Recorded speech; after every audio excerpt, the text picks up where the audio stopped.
ઝેનઝીને આકર્ષવા ભાજપની રાષ્ટ્રીય સ્તરે મોટી તૈયારી, યુવા મતદારો માટે ભાજપે એક ખાસ કમિટી બનાવી। ઝેનઝીને આકર્ષવા માટે એટલે કે ભારતીય જનતા પાર્ટી તરફ વાળવા માટે તમામ તૈયારીઓ જે છે તે અત્યારથી થઈ ચૂકી છે। ગુજરાતના લગભગ નેતાઓ દિવસે ને દિવસે દિલ્હી જતા જોવા મળી રહ્યા છે, એટલે કે આવનાર સમયમાં ખૂબ મોટું કંઈક થવા જઈ રહ્યું છે।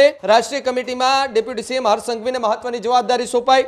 સ્મૃતિ ઈરાની અને વિનોદ તાવડે પણ કમિટીમાં સામેલ થયા છે। યુવા પેઢીને જોડવા ભારતીય જનતા પાર્ટી હવે માસ્ટર પ્લાન જે છે તે બનાવી રહી છે। એક બાજુ એ 4 જેટલા રાજ્યની અંદર વિધાનસભાની ચૂંટણી છે, એમાં ખાસ મહત્વપૂર્ણ જો રાજ્ય ગણાતું હોય તો ઉત્તર પ્રદેશ અને ગુજરાત એ બે એવા રાજ્યો છે કે જ્યાં ભારતીય જનતા પાર્ટી હંમેશા રાજકીય રીતના પ્રયોગ કરતી હોય છે અને કઈ રીતના નવી રણનીતિથી એ પક્ષ ભારતીય જનતા પાર્ટી ફરીથી ચૂંટણીના મેદાનની અંદર નવી રણનીતિ સાથે મેદાને ઉતરશે એ પણ ખાસ જોવાનું રહેશે। રાષ્ટ્રની રાજનીતિને લઈને સૌથી મોટા સમાચાર સામે આવી રહ્યા છે, જ્યાં આજની યુવા જનરેશન એટલે કે ઝેનઝીને આકર્ષવા ભાજપની રાષ્ટ્રીય સ્તરે મોટી તૈયારી, યુવા મતદારો માટે ભાજપે એક ખાસ કમિટી બનાવી। રાષ્ટ્રીય કમિટીમાં ડેપ્યુટી સીએમ હર્ષ સંઘવીને મહત્વની જવાબદારી આપવામાં આવી। સ્મૃતિ ઈરાની અને વિનોદ તાવડે પણ આ કમિટીમાં સામેલ। ઓપી ચૌધરીને પણ ઝેનઝી કમિટીમાં સ્થાન આપવામાં આવ્યું। ત્યારે ઝેનઝી સુધી પહોંચવા ભાજપની આ નવી રણનીતિ જોવા મળી રહી છે। યુવા પેઢીને જોડવા ભાજપનો માસ્ટર પ્લાન હવે તૈયાર છે। સોશિયલ મીડિયા અને ઝેનઝી પર સૌ કોઈનું ખાસ ફોકસ રહેવાનું છે। ત્યારે જે પ્રકારે એ આંદોલન થયું, આંદોલન બાદ દેશના વડાપ્રધાન નરેન્દ્ર મોદીએ પણ ઝેનઝીને આકર્ષવા માટે સોશિયલ મીડિયામાં વિડીયો શેર કર્યા। ત્યારે હવે ભારતીય જનતા પાર્ટી છે તેમણે પણ ઝેનઝી મતદારોને આકર્ષવા માટે તૈયારીઓ કરી દીધી છે અને એવા યુવા ચહેરાઓ, એવા લોકપ્રિય ચહેરાઓ છે તેમને આ રાષ્ટ્રીય કમિટીમાં સ્થાન આપવામાં આવ્યું છે અને તેમાં સૌથી મહત્વની જવાબદારી ફરી એક વખત રાજ્યના નાયબ મુખ્યમંત્રી હર્ષ સંઘવીને આપવામાં આવી છે। સ્મૃતિ ઈરાની અને વિનોદ તાવડે તો સાથે ઓપી ચૌધરી પણ આ ઝેનઝી કમિટીમાં સામેલ છે, પરંતુ સૌથી એ આંખે ઉડીને વળગતું નામ છે તે રાજ્યના નાયબ મુખ્યમંત્રી હર્ષ સંઘવી। ખૂબ નાની ઉંમર, યુવા ચહેરો, યુવાનોની અંદર લોકપ્રિય ચહેરો બનીને ઉભરેલા હર્ષ સંઘવીના ઝેનઝીની ભારતીય જનતા પાર્ટીની રાષ્ટ્રીય કમિટી છે તેમાં સ્થાન મળ્યું છે। ભાવિક મારી સાથે જોડાયેલા છે। ભાવિક, ઝેનઝીને આકર્ષવા માટે ભારતીય જનતા પાર્ટીએ હવે એક નવી જ રણનીતિ તૈયાર કરી છે, તે માટે કમિટી બનાવી દીધી છે અને કમિટીની અંદર પૂર્વ મંત્રી, પૂર્વ સાંસદ સ્મૃતિ ઈરાનીની સાથે સાથે એક એવું નામ જે યુવાનોની અંદર લોકપ્રિય છે, ગુજરાતની રાજનીતિની અંદર અત્યારે ખૂબ લોકપ્રિય ચહેરો તેવો ગણાય છે, એવા રાજ્યના નાયબ મુખ્યમંત્રી હર્ષ સંઘવીને પણ સ્થાન આપવામાં આવ્યું છે।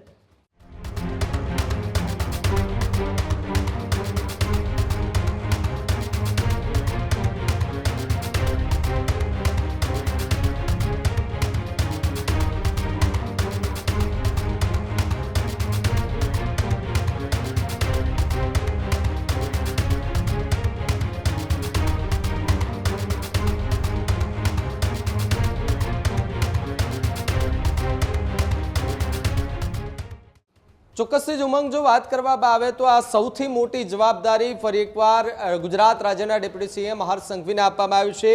ઝેનઝીને આકર્ષવા માટે એટલે કે ભારતીય જનતા પાર્ટી તરફ વાળવા માટે તમામ તૈયારીઓ જે છે તે અત્યારથી થઈ ચૂકી છે। જે રીતે હમણાં જ આપણે જોયું કે કોંગ્રેસના હાઈકમાન્ડની દિલ્હીમાં બેઠક જે છે તે યોજવામાં આવી છે। ગુજરાતમાંથી પણ નેતાઓને જે છે તે ત્યાં બોલાવવામાં આવ્યા। અમિત ચાવડા, તુષાર ચૌધરી પણ ત્યાં અત્યારે જોવા મળી રહ્યા છે। તેઓએ પણ ઝેનઝીને આકર્ષવા માટે ત્યાં અત્યારે બેઠકો અને મંથન શરૂ કરી દીધું છે। એ જ રીતે હવે ભારતીય જનતા પાર્ટી પણ લગાતાર જે છે તે આવનારી ચૂંટણીઓની તૈયારી કરતું હોય તે પ્રકારના દ્રશ્યો જે છે તે જોવા મળી રહ્યા છે। લગાતાર બેઠકનો દોર જોવા મળી રહ્યો છે। ગુજરાતના લગભગ નેતાઓ દિવસે ને દિવસે દિલ્હી જતા જોવા મળી રહ્યા છે, એટલે કે આવનાર સમયમાં ખૂબ મોટું કંઈક થવા જઈ રહ્યું છે। યુવા મતદારો માટે ભાજપ જે છે તે એક ખાસ કમિટી પણ બનાવી શકે છે, જ્યારે રાષ્ટ્રીય કમિટીમાં ડેપ્યુટી સીએમ હર્ષ સંઘવીને મહત્વની જવાબદારી સોંપાઈ। સ્મૃતિ ઈરાની અને વિનોદ તાવડે પણ કમિટીમાં સામેલ થયા છે। બીજી તરફ ઓપી ચૌધરી છે, તેમને પણ ઝેનઝીની કમિટી જે બની રહી છે તેમાં સ્થાન આપવામાં આવ્યું છે। યુવા પેઢીને જોડવા ભારતીય જનતા પાર્ટી હવે માસ્ટર પ્લાન જે છે તે બનાવી રહી છે। સોશિયલ મીડિયા અને ઝેનઝી પર હવે ખાસ ફોકસ કરવા માટે ભારતીય જનતા પાર્ટી એક નવી રણનીતિ તૈયાર કરી છે। આમ તો નવી રણનીતિ માટે ભારતીય જનતા પાર્ટી ફેમસ છે, નવા ચહેરાઓને મેદાને ઉતારવા માટે ભારતીય જનતા પાર્ટી ફેમસ છે. આપણે ગુજરાતની ચૂંટણી હોય કે કોઈ પણ ક્યાંયની પણ ચૂંટણી હોય, કોઈ પણ રાજ્યની ચૂંટણી હોય, ત્યાં જોઈએ છે કે આપણે જે ચહેરો આપણે કદાચ નક્કી માનીને બેઠા હોય એના કરતાં વિપરીત ચહેરાને મેદાને ઉતારતો છે. ગુજરાતમાં પણ ઘણી વખત એવા કિસ્સાઓ જે છે તે સામે આવ્યા છે. પરંતુ હવે આવનારી ચૂંટણીઓમાં જે વર્ગ જેન્ઝીનો છે એમને પોતાની તરફ આકર્ષવા માટે કોંગ્રેસ ભલે તેમની રણનીતિ ઘડે, એ જ રીતે ભારતીય જનતા પાર્ટી પણ કાંટે કી ટક્કર જેવી હવે એક મજબૂત રણનીતિ સાથે મેદાને જે છે તે જોવા મળશે. અને સૌથી મોટી જવાબદારી ગુજરાત રાજ્યના યુવા ડેપ્યુટી સીએમ હર્ષ સંઘવી. અનેક વખત આપણે જોયું છે કે ગુજરાતની અંદર નાના નાના કાર્યક્રમોમાં પણ હર્ષ સંઘવી જોવા મળતા હોય છે. હમણાં તાજેતરમાં વડોદરાની અંદર તેઓ રાત્રિના સમયે જે જેન્ઝી હતા એમની સાથે જે ડાયરો કર્યો હતો તો ત્યાં મળ્યા હતા, એમની સાથે ગીતો ગાયા હતા, સાથે ત્યાંથી રસ્તા પરથી નીકળી રહ્યા હતા. કેટલાય લોકો જે છોકરાઓ એમને મળવા માટે ત્યાં ઉત્સુક હતા, એમની સાથે મુલાકાત કરી હતી. એટલે કે જેન્ઝીની ત્યાં હવે એક આકર્ષણનું કેન્દ્ર બનવા માટે ભારતીય જનતા પાર્ટી એક નવી રણનીતિ બનાવી રહી છે. અને આ રણનીતિ કેટલી કામ આવે છે આવનારી ચૂંટણીઓમાં એના પર પણ હવે એક જે છે તે સંભાવના છે. કૃણાલ પણ મારી સાથે છે, સીધા એમની સાથે વાત કરીએ. કૃણાલ, જે રીતે દિલ્હીની અંદર જે બેઠકનો દોર અત્યારે શરૂ થઈ ચૂક્યો છે અને સાથે સાથે ગુજરાતની અંદર 2027ની વિધાનસભાની ચૂંટણીની તૈયારીઓ પણ જે છે તે લગભગ થતી જોવા મળી રહી છે. આમ તો ભલે આપણી નજરે થોડી દૂર હોય, પરંતુ નેતાની નજરે જોવા જઈએ તો 2027ની ચૂંટણી ખૂબ નજીક જે છે તે માનવામાં આવી રહી છે. નેતાજીના ચશ્મા ખૂબ એક ઝૂમ કરીને આપણે જોઈએ તો ખૂબ નજીક માનવામાં આવી રહી છે. પરંતુ હવે હર્ષ સંઘવીને આ ખૂબ મોટી જવાબદારી સોંપાય છે. કૃણાલ, જે રીતે જેન્ઝીને આકર્ષવા માટે કોંગ્રેસે રણનીતિ ઘડી છે એ જ રીતે ટક્કર આપવા માટે ભારતીય જનતા પાર્ટી પણ હવે લગાતાર રણનીતિ ઘડી રહી છે. હર્ષ સંઘવીને મોટી જવાબદારી સોંપાય. કેમ કે હવેનો જે આખો ચૂંટણીનો ઘટનાક્રમ છે એ રાજનીતિક રીતના જે રીતના એ પરિસ્થિતિઓ બદલાતી હોય, ટેકનોલોજીઓ બદલાતી હોય તે રીતના હવે કદાચ એ ચૂંટણીના પ્રચારના નિયમો છે તે પણ ક્યાંક ને ક્યાંક રાજકીય પાર્ટી છે તે બદલાતી જોવા મળી રહી છે. કેમ કે જે જંતર મંતરનું આંદોલન થયું, આ આંદોલનમાં સૌથી પ્રભાવિત એ કોઈ લોકોએ કર્યા હોય તો જેન્ઝી હતી.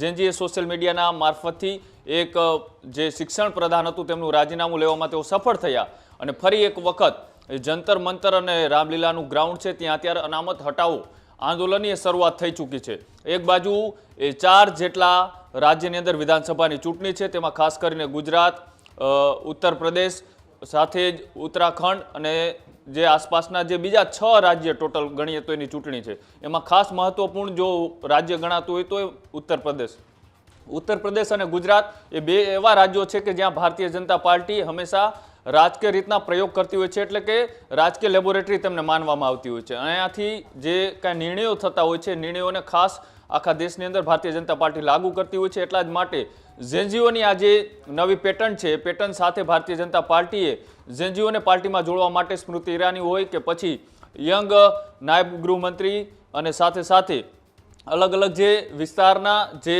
ધારાસભ્યો હોય, અલગ અલગ પાર્ટીના જે હોદ્દેદારો હોય કે જે જેન્ઝીઓ સાથે ખૂબ નજીકથી ધરબો ધરાવે છે એવા લોકોને આ વખતે આ જે કમિટી છે તેમાં સ્થાન આપવામાં આવ્યું છે. એમાં ખાસ કરીને ગુજરાતના પણ નાયબ મુખ્યમંત્રી હર્ષ સંઘવીને પણ આની અંદર સ્થાન આપવામાં આવ્યું છે. અને જે હવેની પેટર્ન છે આ પેટર્નની અંદર આ જેન્ઝીઓની સામે હવે જેન્ઝી નેતાને ઉતારી અને કઈ રીતના નવી રણનીતિથી એ પક્ષ ભારતીય જનતા પાર્ટી ફરીથી ચૂંટણીના મેદાનની અંદર નવી રણનીતિ સાથે મેદાને ઉતરશે એ પણ ખાસ જોવાનું રહેશે. ભાવિ ખેડૂત ભાઈઓ છે ખેતરમાં ડ્રોન ઉડાવતા હોય છે ત્યારે આપણે એક પ્રશ્ન સતાવતો હોય છે કે જે આપણે અત્યાર સુધી જીપીએસ ટેકનોલોજી વાળા ડ્રોન વાપર્યા છે, જેથી કરીને મોબાઈલ ટાવર છે અથવા તો હાઈ ટેન્શન લાઈન પસાર થતી હોય, કોઈ વૃક્ષો હોય, ત્યારે જે જીપીએસ ટેકનોલોજી વાળા ડ્રોન છે એમાં ટકરાય અને ટ્રેસ થાય છે. પણ એગ્રીઓન લાવ્યું છે GNSS ટેકનોલોજી ડ્રોન, જેથી કરીને એ ડ્રોન છે એ કોઈ જગ્યાએ ટકરાયની પોતાની રીતે જ ડિસિઝન લે છે અને મૂવ થઈ જાય છે, જેથી કરીને GNSS ટેકનોલોજી ડ્રોન છે એ વાપરવાનો આગ્રહ રાખો. આ જ પ્રકારની તમામ અપડેટ જોવા માટે ન્યૂઝરૂમ ગુજરાતને લાઇક, શેર અને સબસ્ક્રાઇબ કરવાનું ભૂલતા નહીં.